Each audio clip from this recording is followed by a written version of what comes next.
Shalom Bapak Ibu Jemaat terkasih dalam Tuhan Yesus Kristus. Kita akan mempersiapkan hati kita, pikiran kita untuk memasuki ibadah kudus pada saat ini. Dan saya mengundang Bapak Ibu Jemaat sekalian untuk bersaat teduh secara pribadi.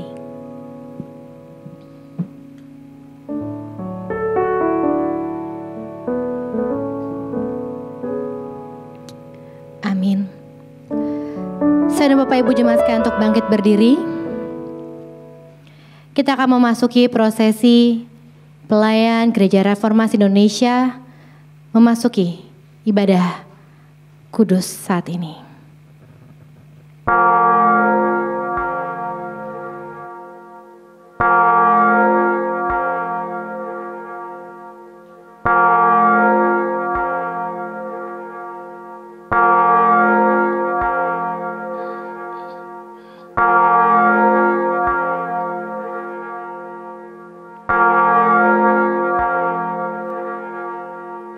Terpujilah Tuhan yang telah memanggil kita untuk beribadah kepadanya. Kiranya kasih Allah yang ajaib melimpah kepada kita sekalian di sepanjang ibadah ini.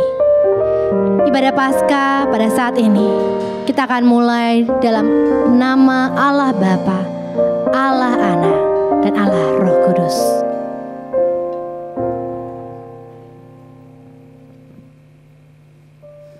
Allah Bapa dalam kerajaan surga, kami hari ini boleh bersuka cita karena kebangkitan Kristus dari kematian. Kebangkitan-Mu menjadi bukti sekaligus penggenapan atas janji-Mu bahwa setelah kematian ada kehidupan. Terima kasih dalam surga Engkau mengutus Kristus menjadi Bapa Gereja, menjadi Tuhan atas hidup kami. Dan kalau hari ini kami akan merayakannya bersama kebangkitan-Mu, berkati Tuhan ibadah ini, supaya baik puji-pujian, firman Tuhan, dan apapun yang kami akan alami melalui ibadah Paskah ini, bukan hanya menguatkan kami, tapi sungguh mendorong kami semakin giat melayani Tuhan. Engkau yang telah menjadi Tuhan yang menang atas kematian, hidup untuk kami, hidup selama-lamanya, Allah yang kekal. Terpujilah Engkau Tuhan. Kami menyerahkan Pendeta Netson yang akan menyampaikan firman-Mu, berkati juga setiap orang yang ambil bagian dalam pelayanan. Kami serahkan kebaktian ini dari awal hingga akhir. Kiranya Tuhan memberkati. Dalam nama Tuhan kami Yesus Kristus kami naikkan doa ini. Amin. Haleluya.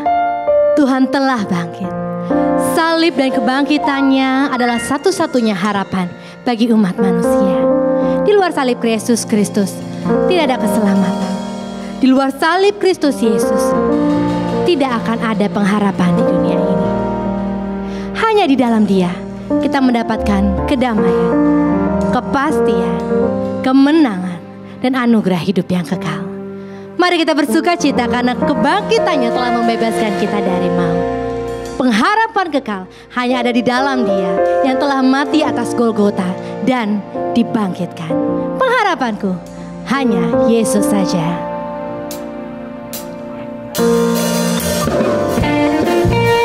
Mari kita bersuka cita bersama memuji Dia, Yesus Sang Anak Allah.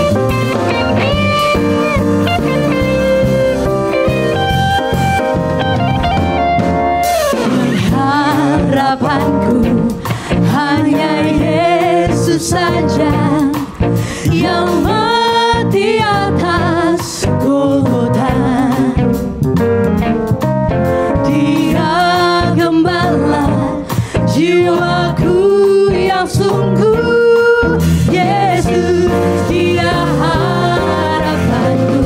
Katakan Yesuslah harapan jiwa. Yesus harapan jiwaku. Yesus pelebas dosaku. Yesus pelepas dosaku.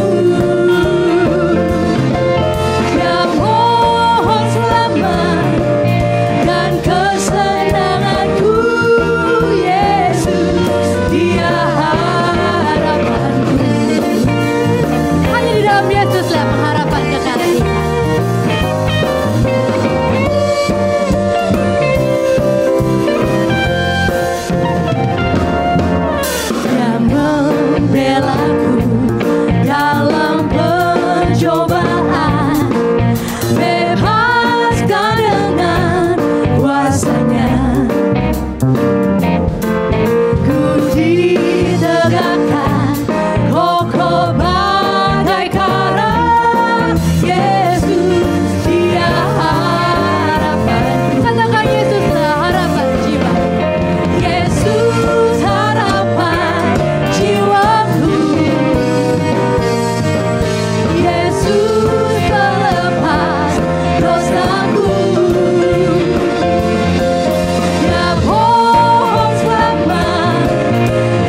senang. Sungguh bahagia bila percaya Dia, Yesus Dia harapanku. Katakan Yesuslah harapanku. Yesus harapan jiwaku. Yesus pelepas dosaku. Ya mohon selamat dan kesenanganku. Yesus Dia harapanku. Katakan Yesus dia harapan. Yesus Dia harapanku. Yesus Dia harapanku.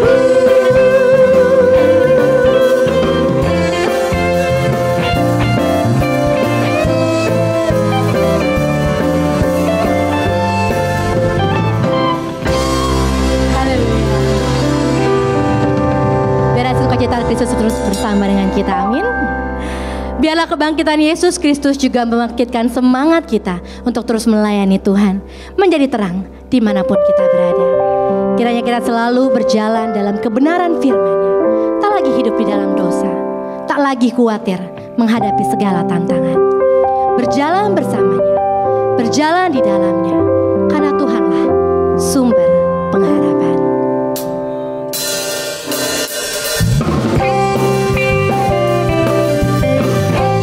Hanya di dalam nama-Nya ditemukan kedamaian.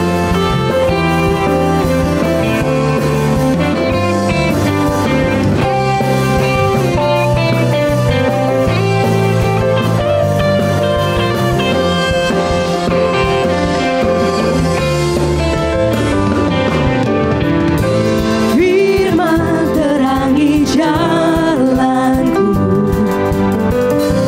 perisai iman di setiap waktu. Lindungiku dari segala, tak pernah ku ragu, karena Dia bersamaku, setia menjaga dengan kuasa mulia. Hanya di dalam nama-Nya, Yesus Dia sumber pengharapan sepanjang hidupku.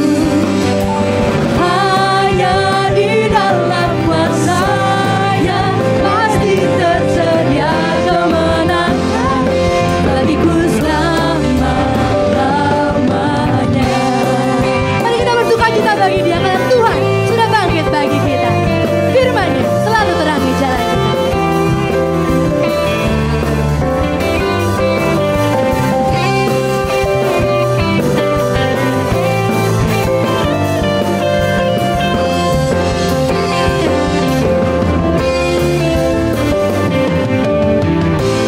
Kebenaran yang bebaskan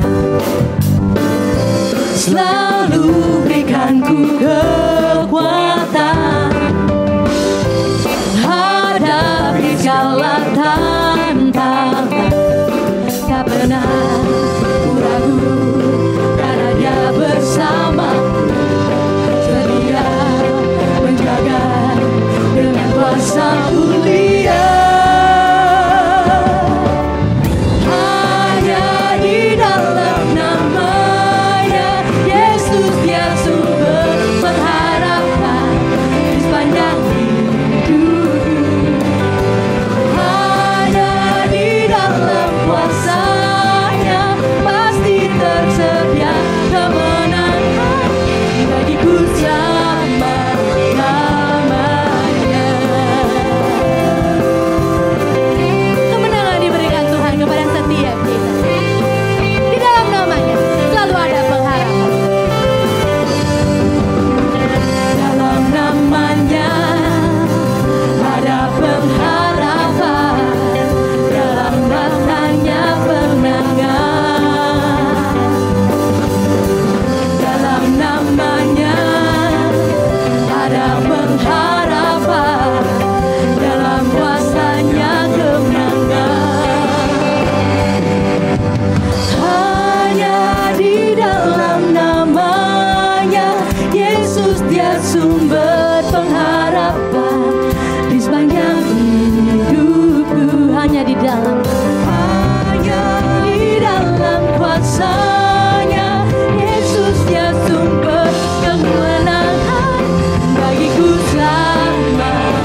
berarti,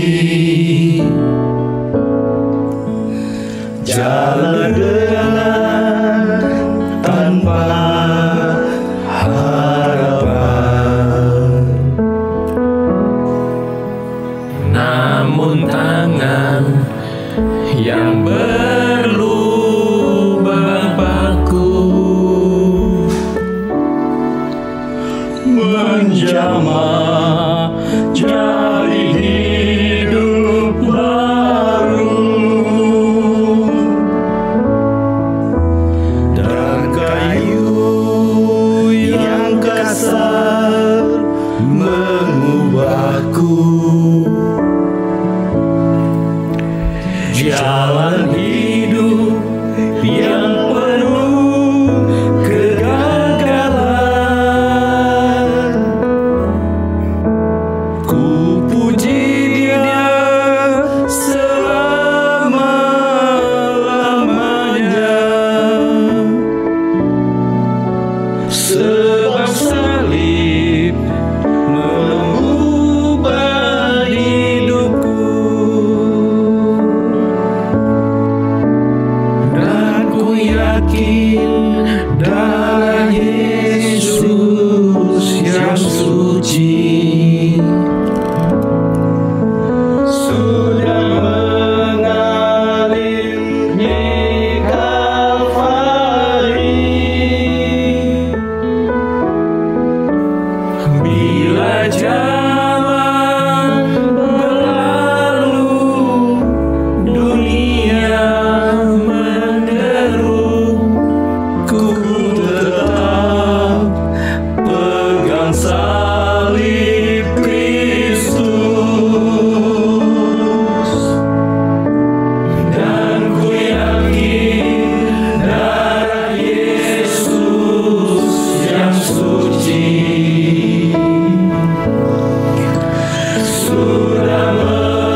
Salibnya memberikan kita keselamatan. Salibnya memberikan kita kehidupan. Pengampunan dosa adalah kemurahan Tuhan yang sungguh luar biasa. Pengampunannya bukanlah barang murahan yang Allah berikan, namun anugerah yang sungguh tak ternilai harganya. Nyawanya diserahkan buat setiap kita manusia yang berdosa dan sungguh tak layak di hadapannya. Kasih-Nya menyelamatkan kita dari maut. Tuhan telah memberikan keselamatan dengan cuma-cuma. Biarlah kita tidak memakainya untuk hidup yang percuma. Kiranya setiap kita tidak menjadi Kristen yang sekedar ucapan, namun sungguh hidup di dalam jalan Tuhan. Biarlah kebenaran firman Tuhan yang akan kita dengarkan dari hamba-Nya Pendeta Netsen akan selalu membuat kita bertumbuh dan memberikan kita kekuatan untuk selalu berjuang menghidupi kebenaran firman Tuhan itu, sehingga kita dimampukan menjadi berkat bagi banyak orang.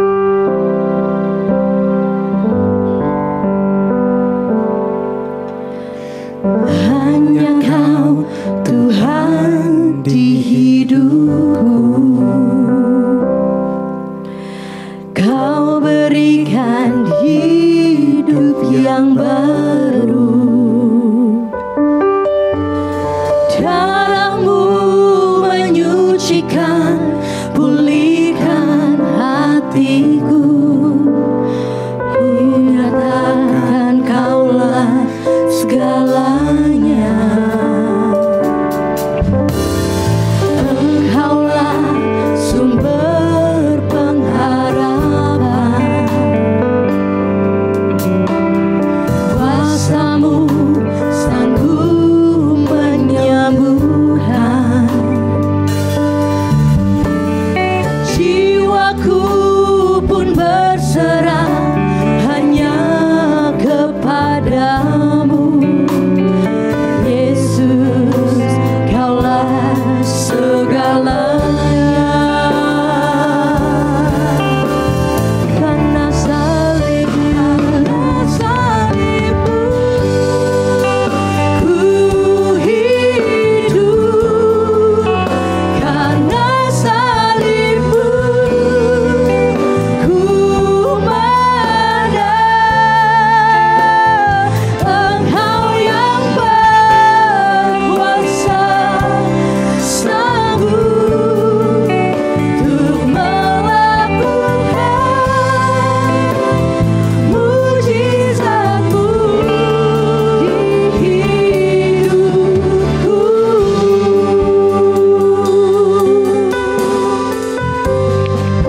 Hanya Kau Tuhan. Hanya Kau Tuhan di hidupku. Kau berikan hidup yang baru.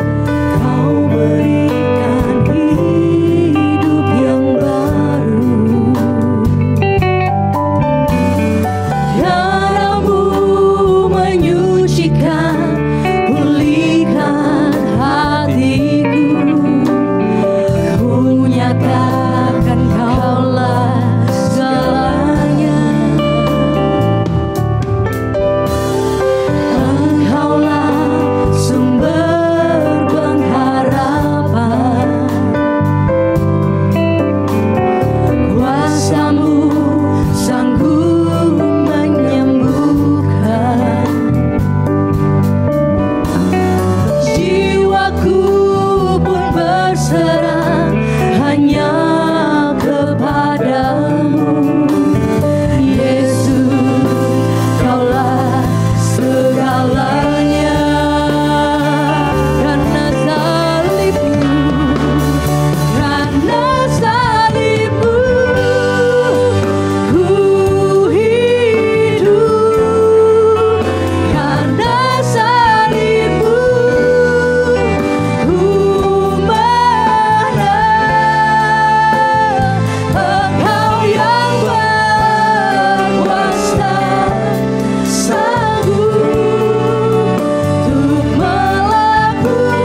Bapak Ibu jemaat yang dikasihi Tuhan, mari kita tundukkan kepala, kita berdoa kepada Tuhan.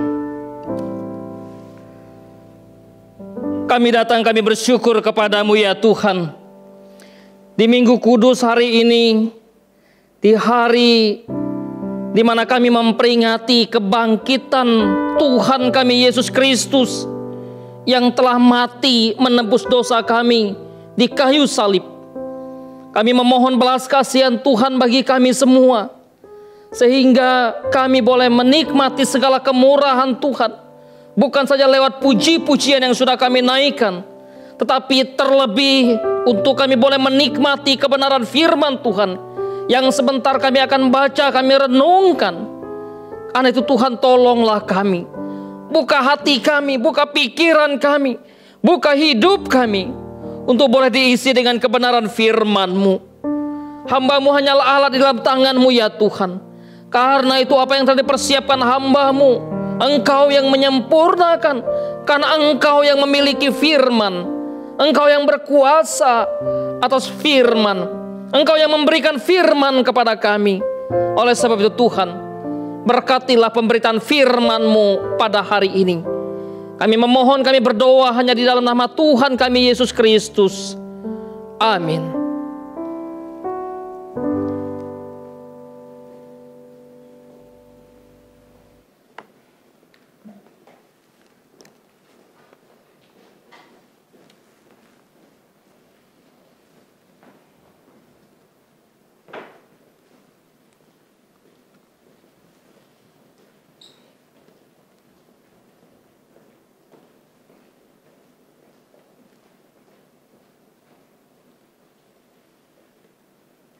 Shalom, selamat hari Minggu Bapak Ibu Saudara-saudara yang dikasihi Tuhan. Di tempat masing-masing, di rumah, barangkali juga ada yang sedang terbaring di rumah sakit dan mengikuti ibadah secara live streaming pada Minggu Kudus hari ini. Kita percaya bahwa Tuhan menyapa kita dimanapun kita berada. Oleh sebab itu kita mempersiapkan hati kita untuk merenungkan kebenaran firman Tuhan dalam rangka memperingati hari kebangkitan Tuhan kita Yesus Kristus di Minggu Kudus hari ini. Firman Tuhan akan saya bacakan untuk kita dari kitab 1 Petrus pasal yang pertama, ayat 3 sampai ayat yang ke-6. Lalu saya akan bacakan satu bagian lagi dari Injil Yohanes pasal yang ke-11, ayat yang ke-25 sampai ayat yang ke-27. Demikian firman Tuhan. Terpujilah Allah dan Bapa Tuhan kita Yesus Kristus, yang karena rahmat-Nya yang besar telah melahirkan kita kembali oleh kebangkitan Yesus Kristus dari antara orang mati kepada suatu hidup yang penuh pengharapan, untuk menerima suatu bagian yang tidak dapat binasa, yang tidak dapat cemar dan yang tidak dapat layu, yang tersimpan di sorga bagi kamu, yaitu kamu yang dipelihara dalam kekuatan Allah karena imanmu, sementara kamu menantikan keselamatan yang telah tersedia untuk dinyatakan pada zaman akhir. Bergembiralah akan hal itu, sekalipun sekarang ini kamu seketika harus berduka cita oleh berbagai-bagai pencobaan. Yohanes pasal 11 ayat 25 sampai 27. Jawab Yesus, "Akulah kebangkitan dan hidup. Barang siapa yang percaya kepadaku, ia akan hidup walaupun ia sudah mati. Dan setiap orang yang hidup dan yang percaya kepadaku tidak akan mati selama-lamanya. Percayakah engkau akan hal ini?" Jawab Marta, "Ya Tuhan, aku percaya bahwa engkaulah Mesias, Anak Allah, Dia yang akan datang ke dalam dunia." Demikian jauh pembacaan kebenaran firman Tuhan untuk kita pada Minggu Kudus hari ini. Berbahagialah setiap kita yang bukan hanya membaca, tapi yang merenungkan kebenaran firman Tuhan, yang memelihara kebenaran firman Tuhan di dalam kehidupan kita hari lepas hari.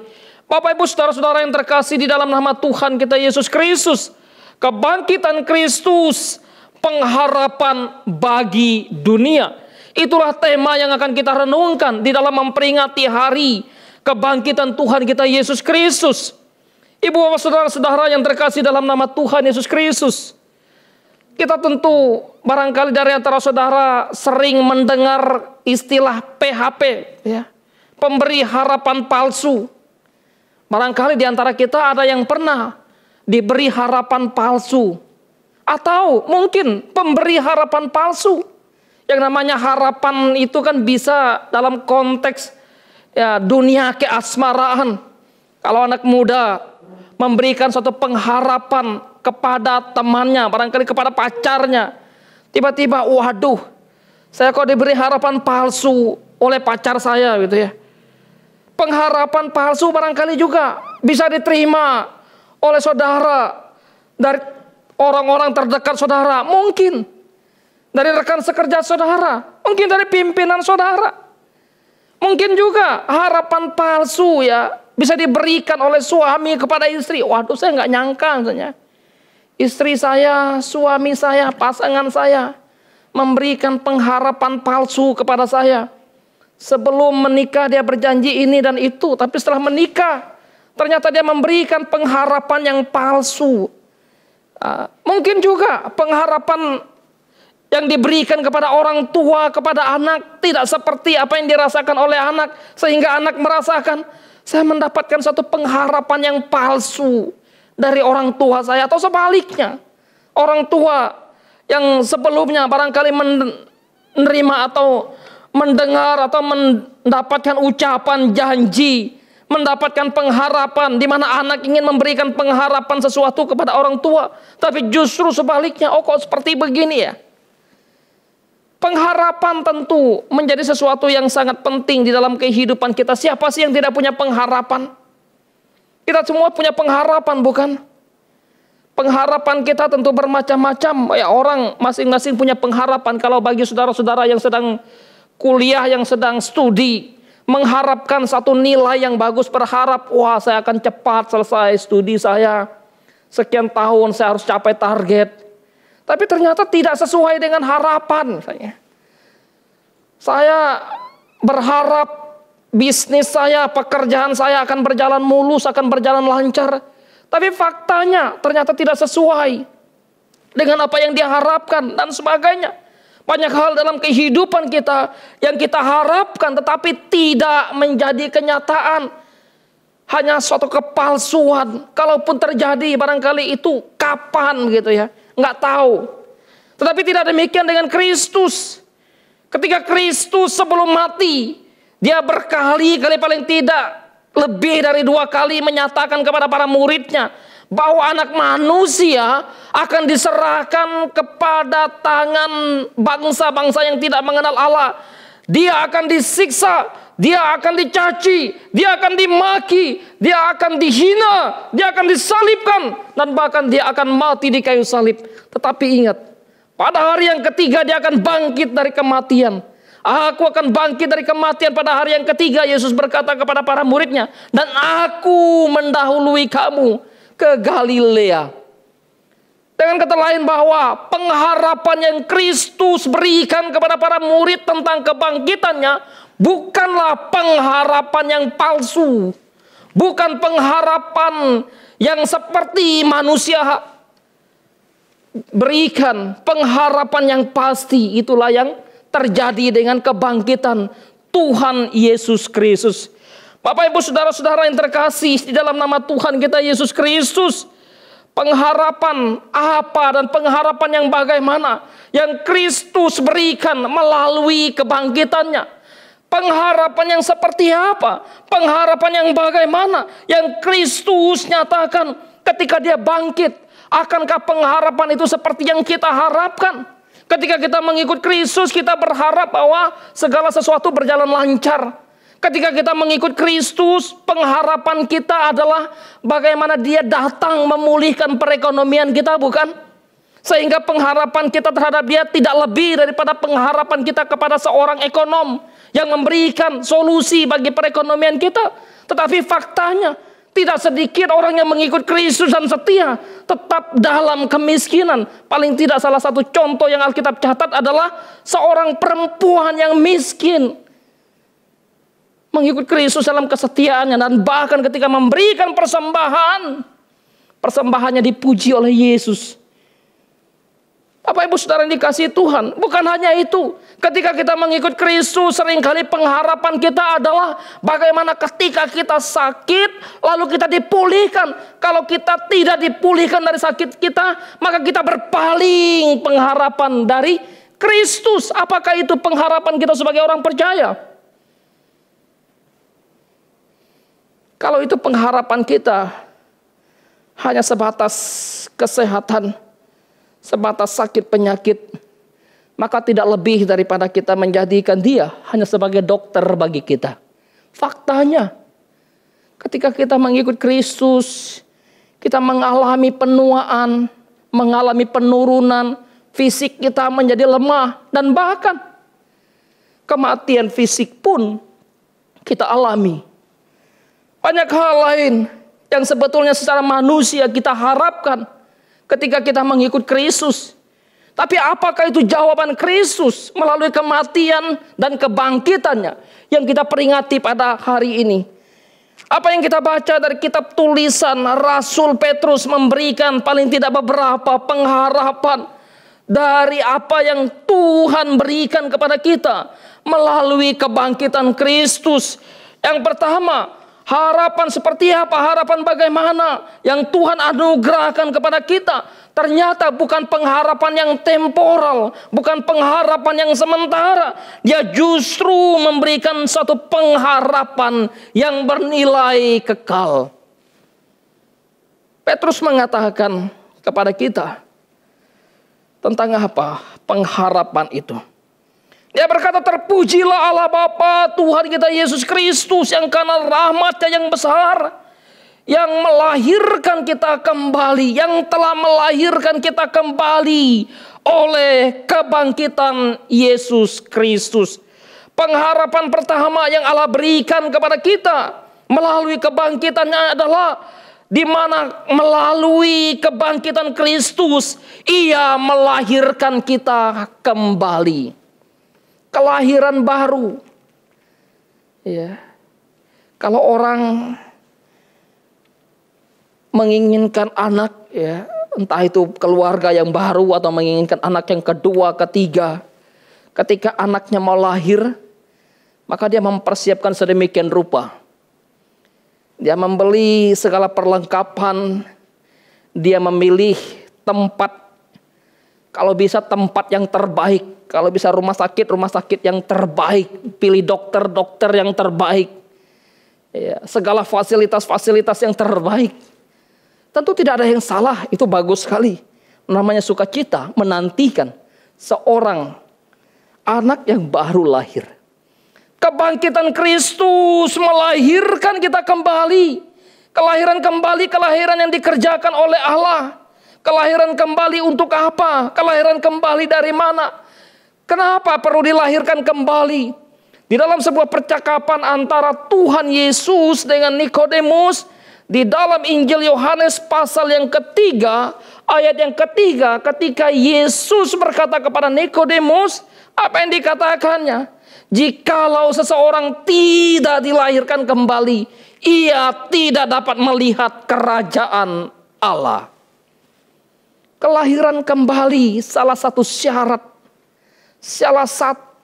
syarat utama bagi manusia yang berdosa untuk dapat melihat kerajaan Allah, untuk dapat menikmati kerajaan Allah, untuk dapat masuk ke dalam kerajaan Allah, hanya satu, melalui kelahiran kembali. Ibu bapak saudara-saudara yang terkasih di dalam nama Tuhan Yesus Kristus, karena itu Petrus melihat satu kaitan yang sangat erat antara kebangkitan Kristus dengan kelahiran kembali orang percaya. Bagaimana mungkin kita dilahirkan kembali? Bagaimana mungkin saya yang sudah tua, kata Nikodemus, lalu mau lahir lagi? Apakah saya mesti harus masuk ke dalam rahim ibu saya, lalu kemudian dilahirkan kembali dari rahim? Apa yang dilahirkan dari daging adalah daging. Apa yang dilahirkan dari roh adalah roh. Kita manusia lama dilahirbarukan oleh Kristus lewat kebangkitan Kristus. Lewat kebangkitan Kristus yang telah mengalahkan maut. Untuk menerima satu bagian yang tidak dapat binasa. Kelahiran kembali merupakan satu syarat bagi saya dan saudara untuk boleh menerima kehidupan yang kekal. Petrus dalam pujiannya kepada Allah, di dalam satu pujian keagungan kepada Allah yang hidup, kepada Allah yang berkuasa, dia mengatakan kebangkitan Kristus dikaitkan dengan kelahiran kembali yang akan kita alami. Melalui kebangkitan Kristus kita mendapat satu kehidupan yang baru. Kelahiran kembali berarti di mana seseorang mengalami satu kehidupan yang baru. Baru dilahirkan, baru menikmati kehidupan. Ya, itu karya Roh Kudus, karya Allah.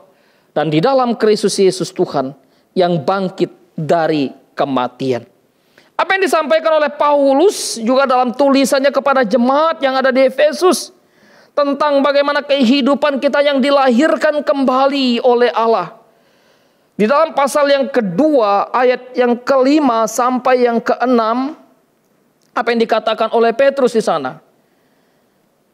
Ia telah menghidupkan kita bersama-sama dengan Kristus, sekalipun kita telah mati oleh karena kesalahan-kesalahan kita.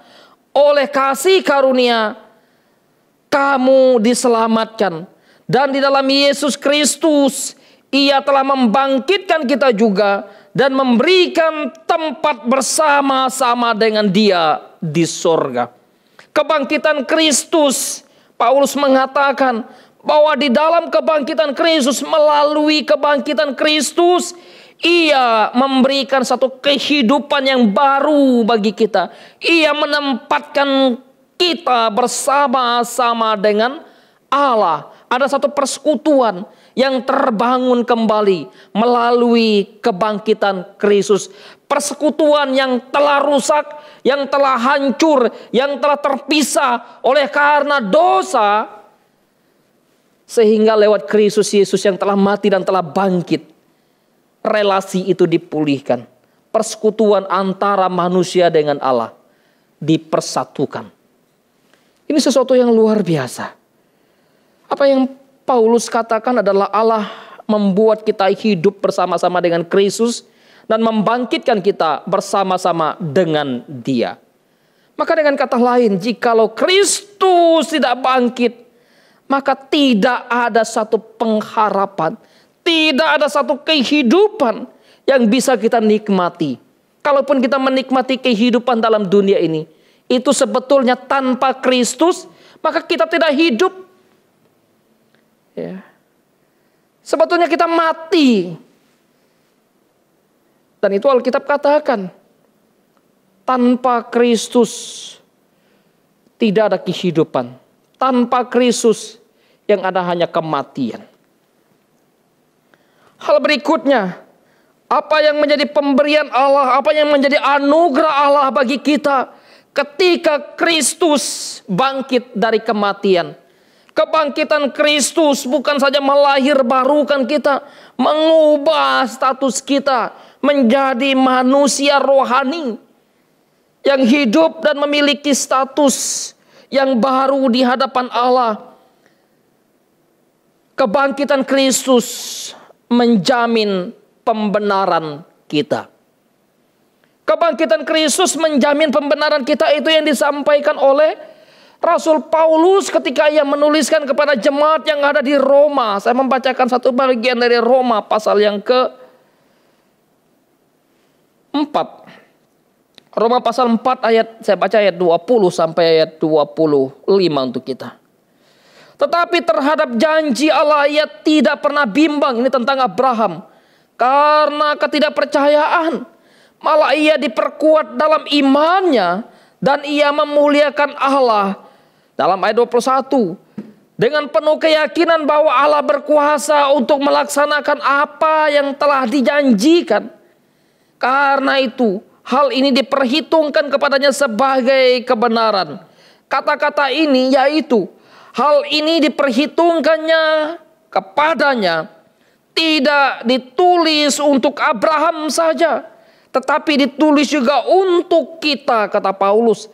Sebab kepada kita pun Allah memperhitungkannya, karena kita percaya kepada Dia yang telah membangkitkan Yesus Tuhan kita dari antara orang mati. Ayat yang ke-25, yaitu Yesus yang telah diserahkan karena pelanggaran kita dan dibangkitkan karena pembenaran kita.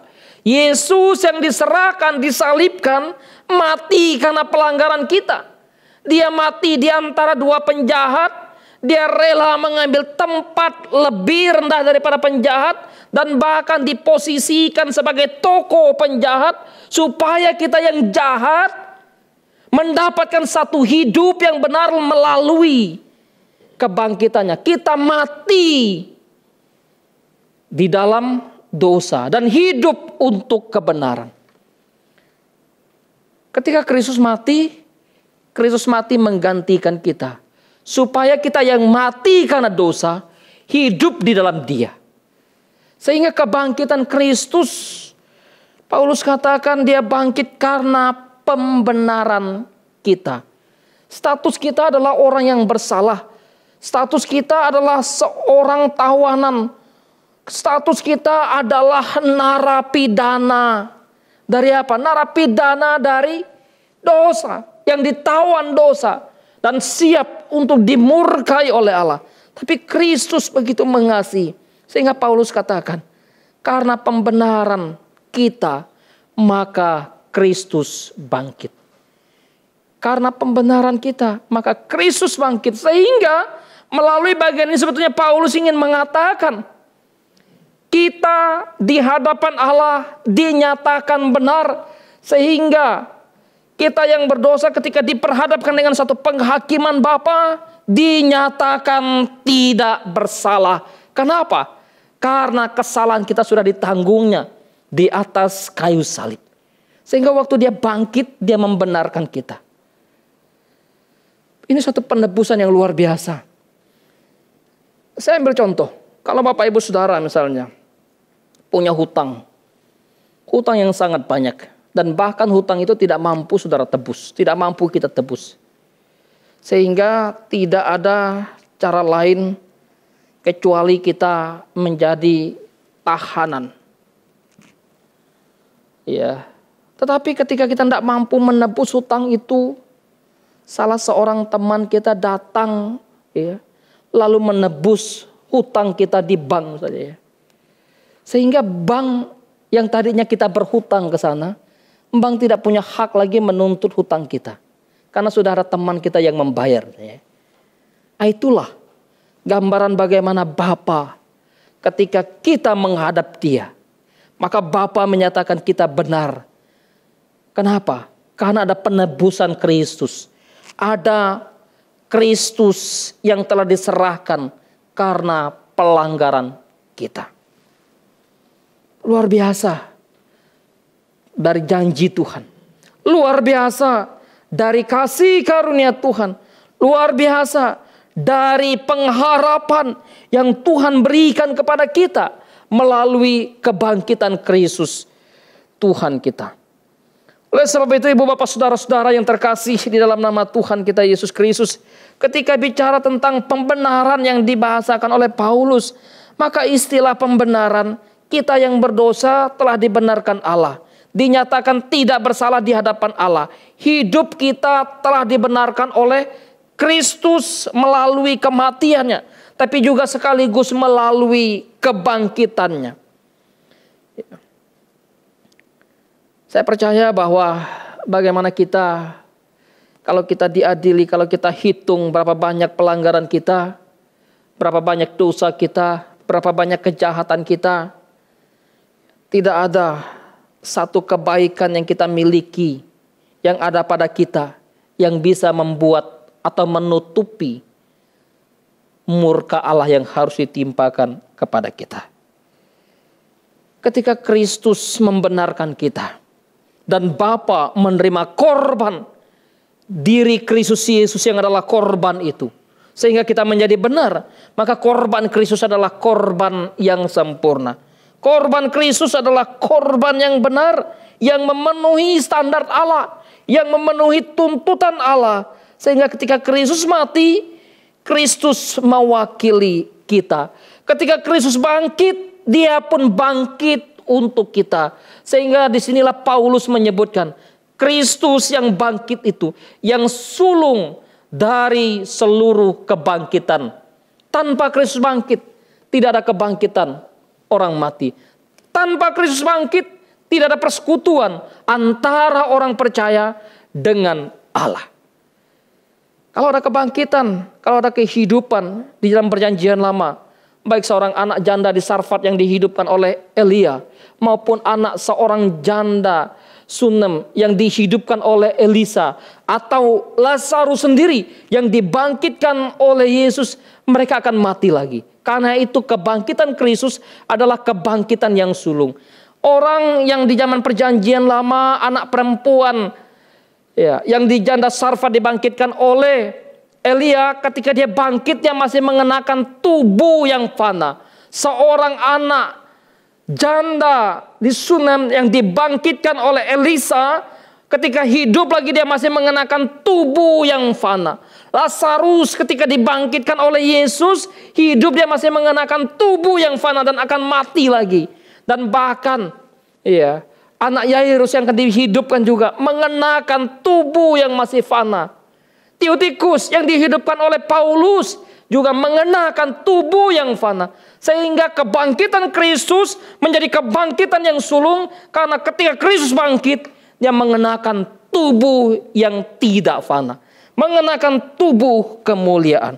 Itulah kebangkitan Kristus menjadi penting bagi hidup kita, bagi iman kita, bagi pengharapan kita sebagai orang percaya. Bapak Ibu Saudara-saudara yang dikasihi oleh Tuhan kita Yesus Kristus, kebangkitan Kristus menjadi pengharapan bagi kita. Bukan saja berkenaan dengan bagaimana kita dilahirkan kembali, kita dibenarkan, tetapi juga Petrus menulis kebangkitan Kristus memberikan kemenangan kepada kita. Kemenangan atas apa? Orang pikir bahwa kemenangan atas ekonomi. Banyak orang berpikir mungkin kemenangan yang diberikan Kristus kepada kita adalah kemenangan atas posisi, kemenangan atas kedudukan. Sehingga orientasinya menjadi sesuatu yang keliru. Padahal Kristus ketika dia memberikan atau ketika dia datang, maka kemenangan yang dikalahkan adalah kemenangan atas maut. Kemenangan atas maut. Kemenangan atas kematian. Kebangkitan Kristus memberikan pengharapan kepada kita. Supaya apa? Supaya kita pun menang atas maut. Atas kematian. Kematian, kalau kita membaca dari tulisan Rasul Yohanes dalam percakapan antara Yesus dengan Maria. Ya, waktu Maria dan Marta lalu meratapi Lazarus, saudara mereka yang sudah mati. Lalu ketika mereka berkata, andai saja engkau di sini ya Tuhan, maka saudara kami ini Lazarus ini tidak mati, pasti dia akan tetap hidup. Lalu Yesus katakan dia tidak mati, ya, dia hidup. Ya, dia tidak mati, dia hidup. Ketika Kristus membangkitkan dia, ya, maka ketika Kristus menghidupkan Lazarus, apa yang dikatakan oleh Yesus, percayakah engkau akan kebangkitan? Percayakah engkau bahwa anak Allah, Mesias, berkuasa untuk memberikan kehidupan? Karena itu di sini Yesus mengatakan, barang siapa percaya kepadaku, ia tidak akan mati selama-lamanya. Ya. Tidak. Barang siapa percaya kepadaku, ia tidak akan mengalami kematian yang kekal. Barang siapa percaya kepadaku, ia mengalami kehidupan yang kekal, sekalipun ia telah mengalami kematian secara fisik. Sudah mengalami kematian fisik, karena percaya kepadaku, bukan waktu mati dia percaya, tapi waktu hidup. Dia percaya kepadaku, maka waktu dia mati, dia tidak akan mati, dia tetap hidup. Ya. Maka antara ayat yang ke-25 dan 26 ini Yesus berkata sesuatu yang sangat menarik kalau kita memperhatikan tulisan Yohanes. Akulah kebangkitan dan hidup. Barang siapa percaya kepadaku, ia tidak akan, barang siapa percayaku, ia akan hidup walaupun ia sudah mati.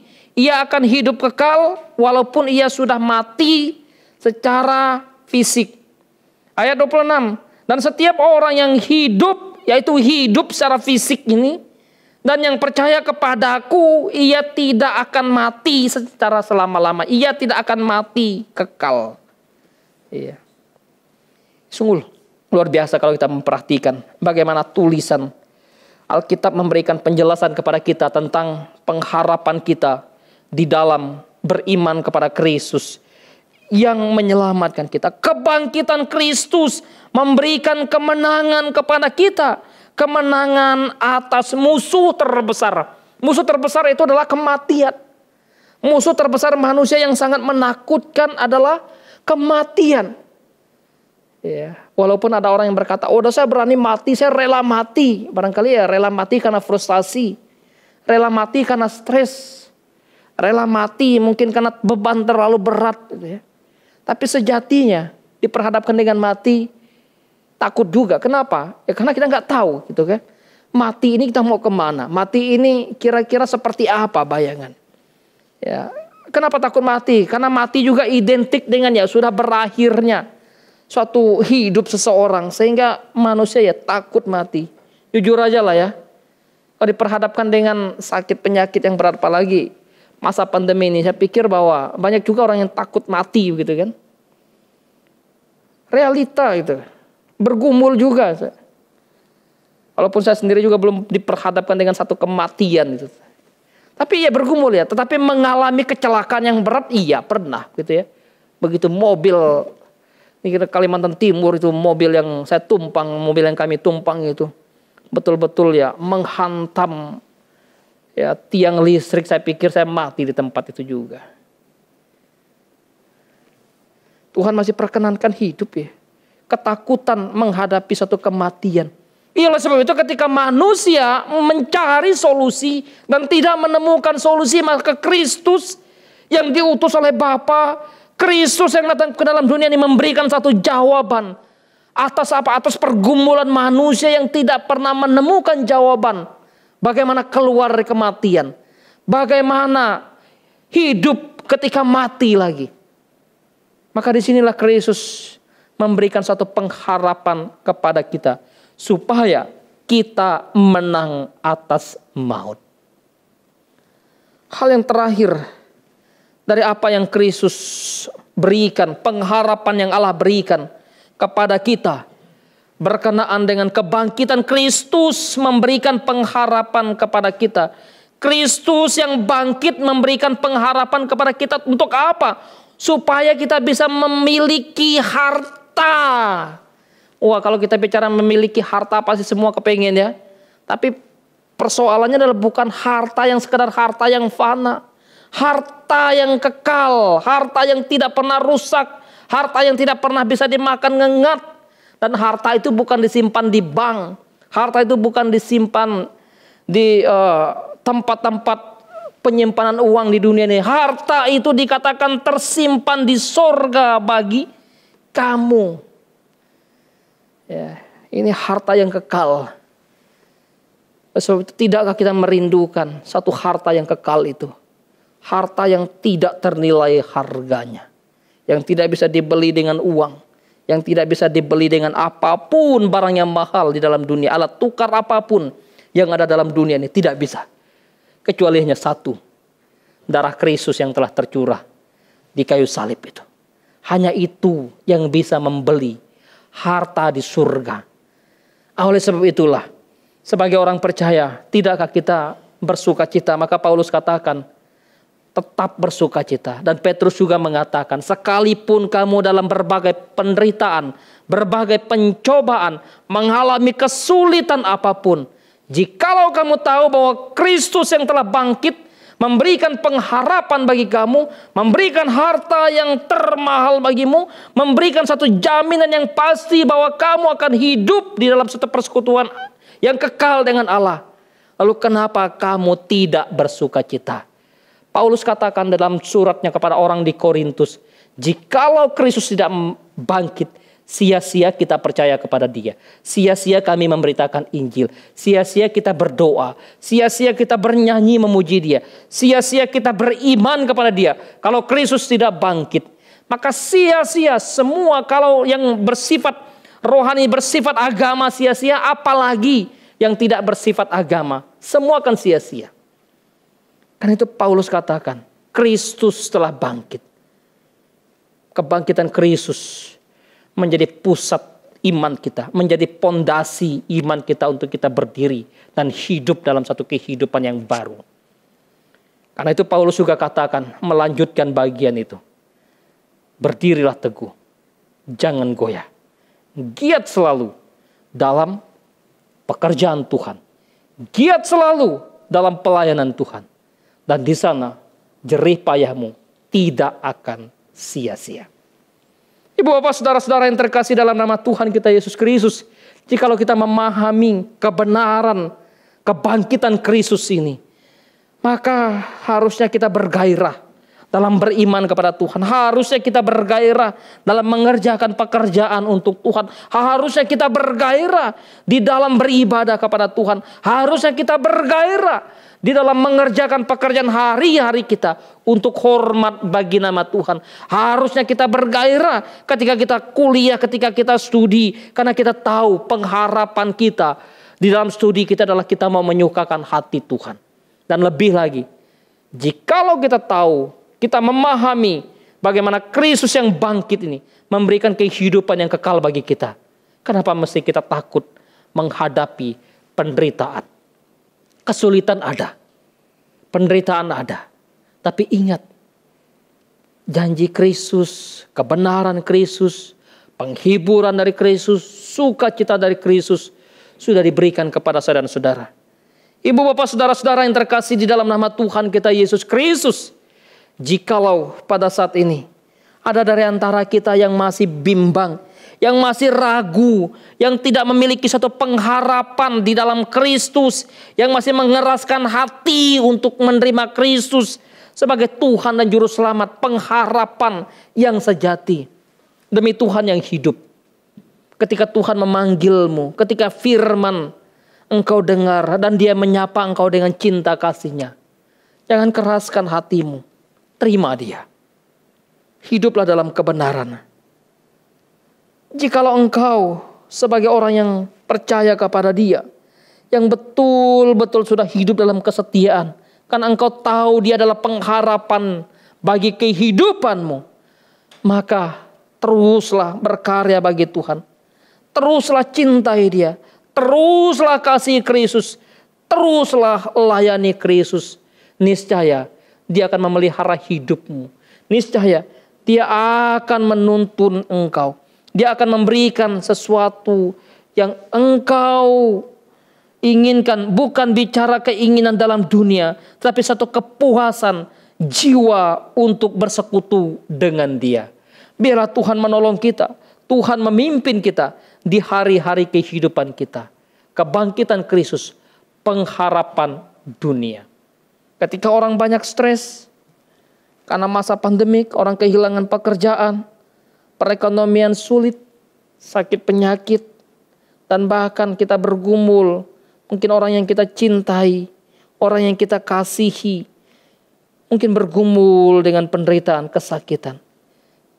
Bergumul dengan segala kesulitan hidup.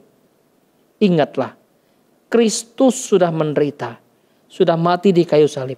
Dan Kristus sudah bangkit, mengalahkan maut. Memberikan penghiburan, memberikan kekuatan, memberikan kemenangan bagi kita. Menang atas maut. menang atas kematian. Tuhan menolong kita, Tuhan memimpin kita. Kita tundukkan kepala, kita berdoa kepada Tuhan. Bapa dalam surga, kami datang, kami mengucap syukur kepadamu.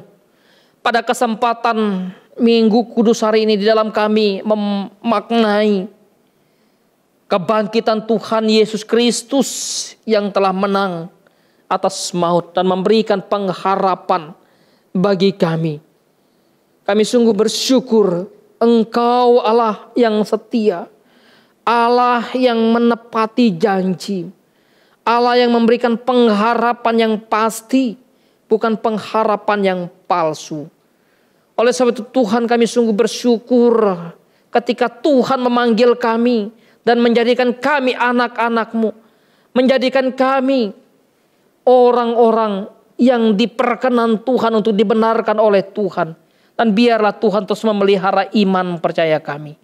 Kami berdoa menyerahkan seluruh jemaat-Mu dimanapun mereka berada, di dalam berbagai pergumulan yang mereka hadapi, baik pergumulan sakit penyakit, pergumulan pekerjaan, pergumulan bisnis, pergumulan pendidikan, pergumulan akan teman hidup mereka. Tuhan tuntun mereka, Tuhan tolong mereka dalam belas kasihan-Mu ya Tuhan. Engkau memperhatikan mereka. Kami berdoa ya Tuhan, untuk setiap pemberitaan Injil yang dilakukan oleh tiap gereja-Mu, yang dilakukan oleh tiap anak-anak-Mu, yang dilakukan oleh orang-orang yang mencintai Engkau. Biarlah Tuhan, Engkau juga memberkati, sehingga mereka yang tidak berpengharapan di dalam dunia ini diperjumpakan dengan Engkau melalui Injil yang diberitakan. Terima kasih Tuhan. Kami berdoa untuk seluruh kehidupan kami semua. Dari sekarang sampai selama-lamanya, Tuhan memberkati kami. Terpujilah nama Tuhan. Amin. Bapak Ibu jemaat Tuhan, saya undang untuk bangkit berdiri.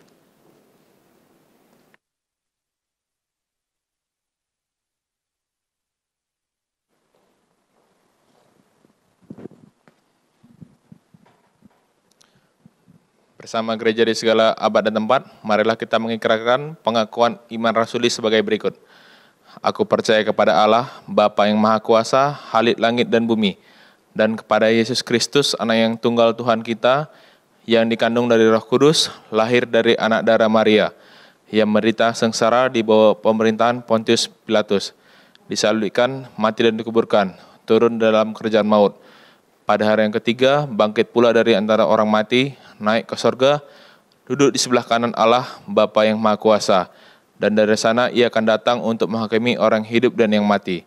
Aku percaya kepada Roh Kudus, gereja yang kudus dan am, persekutuan orang kudus, pengampunan dosa, kebangkitan orang mati, dan hidup yang kekal. Amin. Jemaat dipersilakan duduk kembali.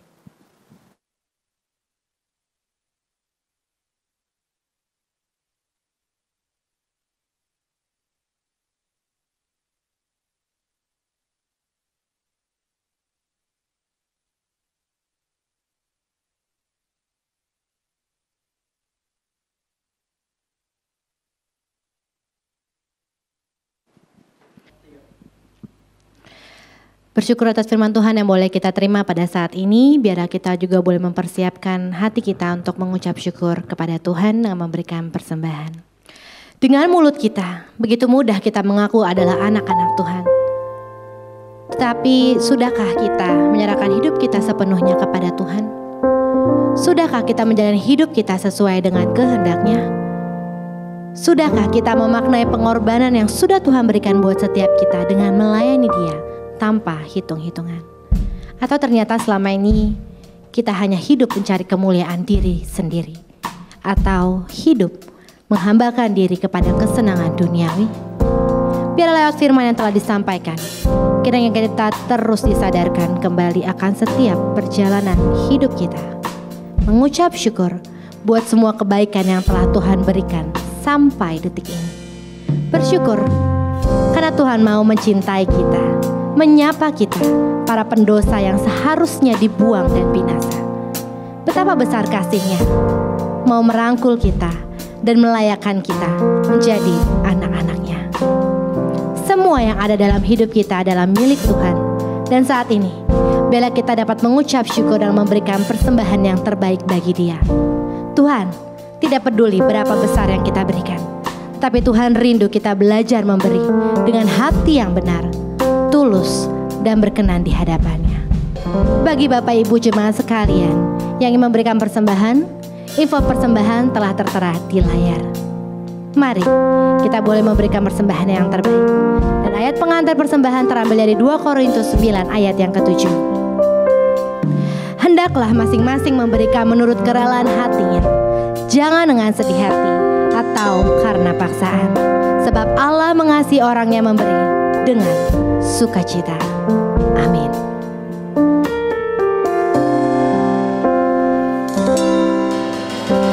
Semua yang ada padaku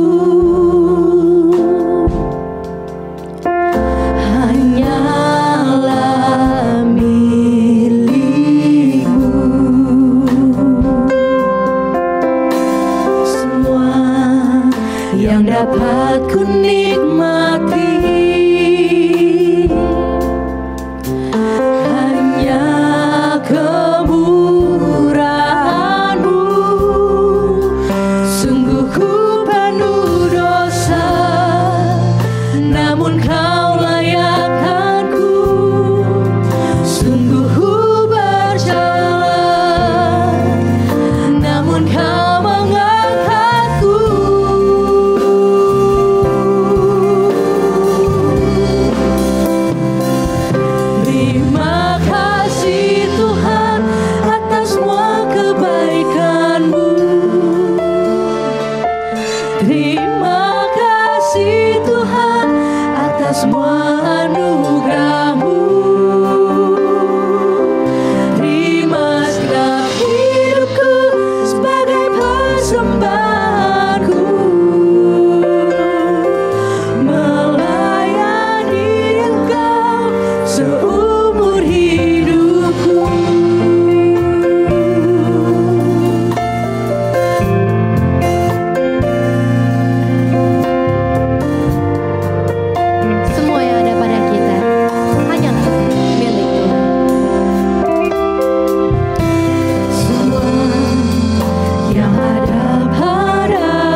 yang kekasih, mari kita mendoakan persembahan kita.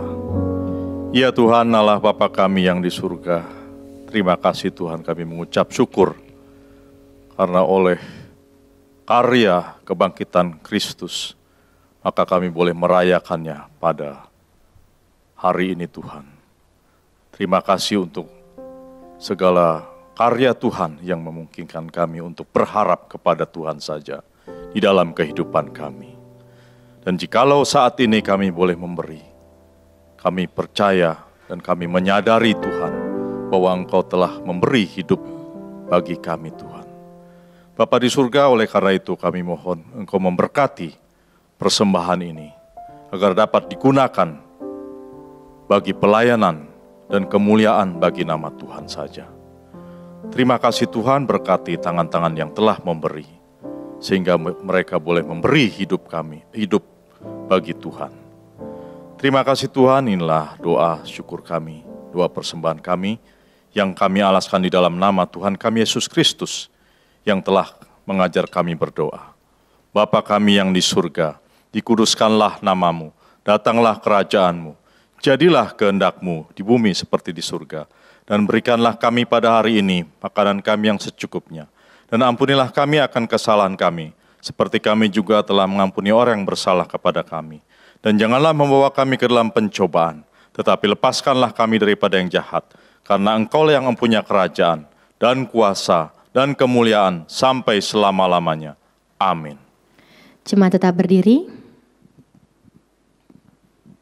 Sebelum kita mengakhiri ibadah Paskah pada saat ini, kita akan membaca petunjuk hidup baru bersama-sama yang terambil dari Yohanes 11 ayat yang ke-25 sampai ke-26a. Akulah kebangkitan dan hidup. Barang siapa percaya kepadaku, ia akan hidup walaupun ia sudah mati. Dan setiap orang yang hidup dan yang percaya kepadaku tidak akan mati selama-lamanya. Amin. Alkitab mengatakan bahwa kita lebih dari pemenang. Namun itu bukan berarti persoalan hilang dan hidup tanpa rintangan. Tetapi Tuhan ingin mengingatkan setiap kita, sekalipun kelaparan, saat dunia mencela kita, saat orang menganiaya dan menyakiti kita, bahkan kematian menjemput kita, tidak ada satupun yang dapat memisahkan kita dari Yesus Kristus. Bersama Tuhan, kita akan mampu melewati apapun. Karena di dalam Tuhan, kita mendapatkan kekuatan dan pengharapan. Pengharapan bukan hanya sekedar pemeliharaan di kekinian. Pengharapan adalah apa yang menanti di balik kematian, menerobos waktu, yaitu kekekalan.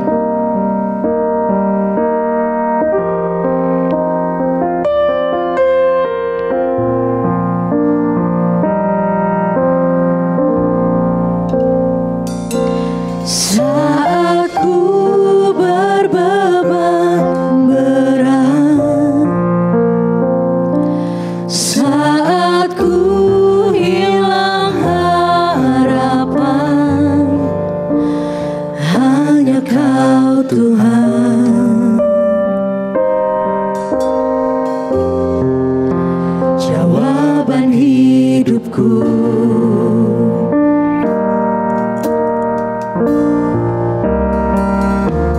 Saat dunia meninggalkan, saat dunia mencelaku,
Ya Tuhan, Engkaulah satu-satunya sumber pengharapan bagi kehidupan kami.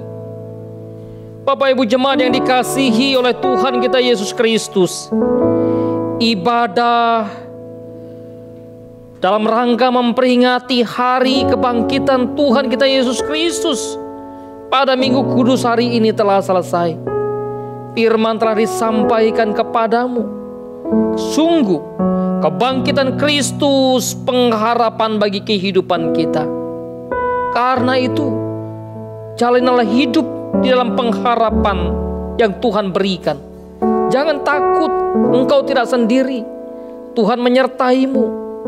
Berkat-Nya ada padamu. Arahkan hatimu kepada Allah dan terimalah berkat daripadanya. Tuhan memberkati engkau dan melindungi engkau.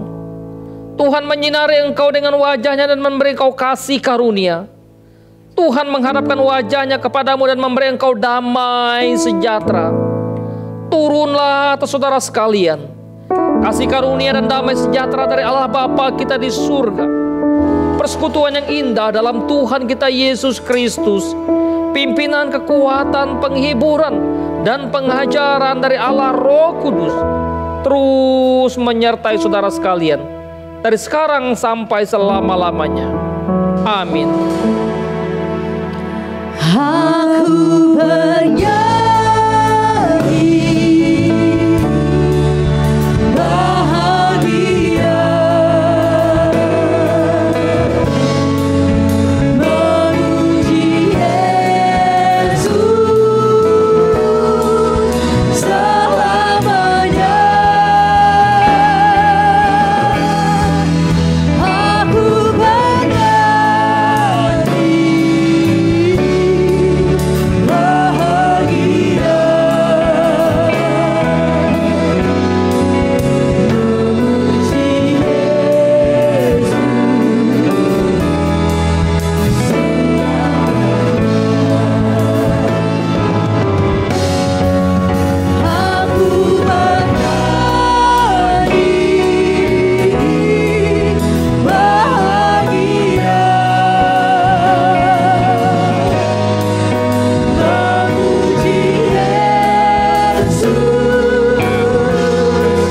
selamanya. Aku bernyanyi bahagia, memuji Yesus Amin. Bapak Ibu jemaat yang dikasihi Tuhan, dipersilakan duduk kembali. Ibadah kita selesai dan kita bersatu teduh secara pribadi.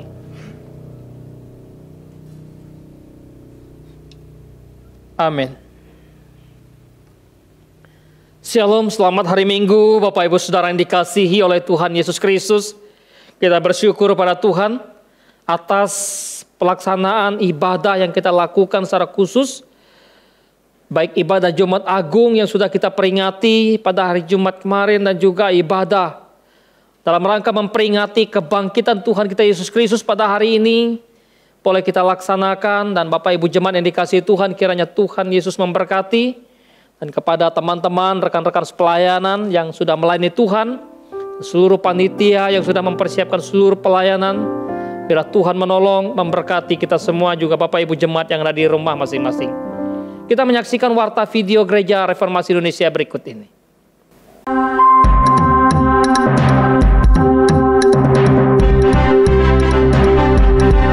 Gereja Reformasi Indonesia, misioner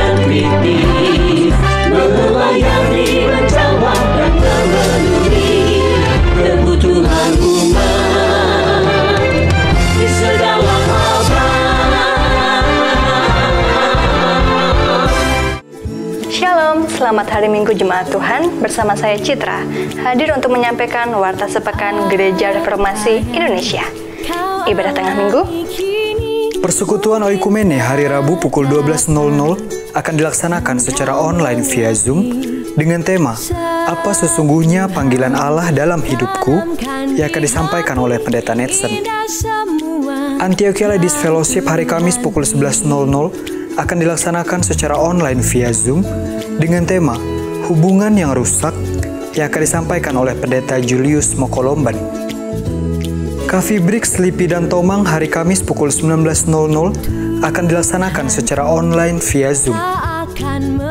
Coffee Break Bekasi hari Jumat pukul 19.00 akan dilaksanakan secara online via Zoom. Antiochia Youth Fellowship hari Sabtu pukul 16.00 akan dilaksanakan secara online via Zoom dengan tema Finding Your Purpose yang akan disampaikan oleh Pendeta Slamet Wiono.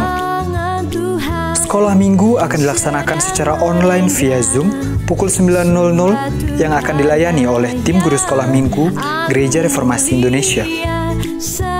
Ibadah minggu depan akan dilaksanakan secara live streaming di YouTube channel Gereja Reformasi Indonesia pukul 10.00 dan akan di-relive pukul 17.00 dengan tema Menderita untuk Kemajuan Injil yang akan disampaikan oleh Pendeta Hans Wisang. Info lain yang perlu Anda ketahui. Tangan Tuhan sedang merendam suatu karya yang agung mulia. Saatnya kan tiba nanti, kau lihat pelangi kasih-Nya. Saatnya kan tiba nanti, kau lihat pelangi kasih-Nya.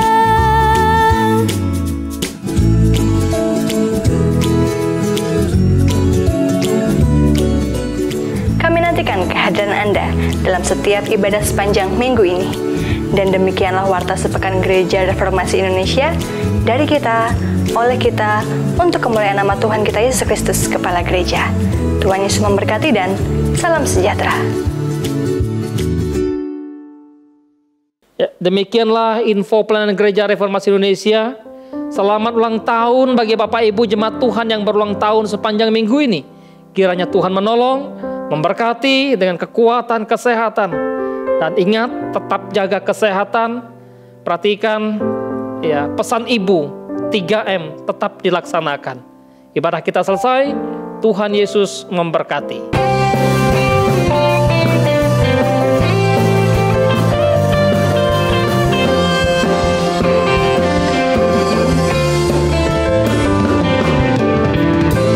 Firman terangi jalanku, perisai iman di setiap waktu,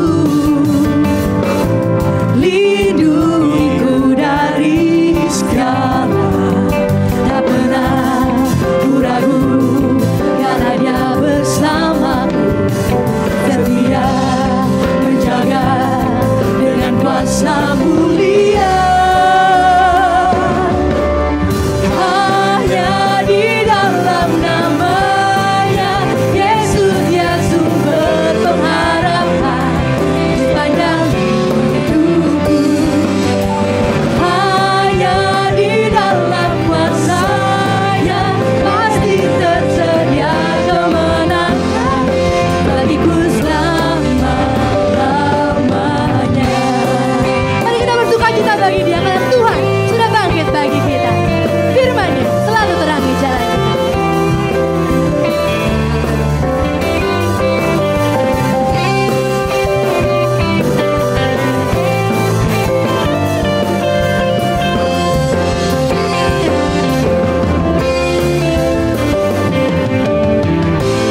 Kebenaran yang bebaskan selalu berikan ku kekuatan hadapi segala tantangan. Tak pernah ku ragu karena Dia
Dia sumber pengharapan di sepanjang hidupku. Hanya di dalam kuasa-Nya Yesus, Dia sumber kemenangan bagiku selama-lama. Hanya di dalam nama-Nya Yesus, Dia sumber pengharapan di sepanjang hidupku. Hanya di dalam kuasa-Nya pasti tersedia kemenangan bagiku selama-lamanya. Dalam nama-Nya selalu ada pengharapan.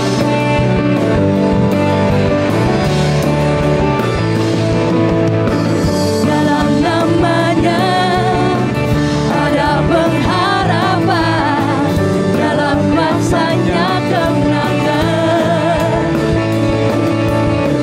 Dalam nama-Nya ada pengharapan, dalam kuasa-Nya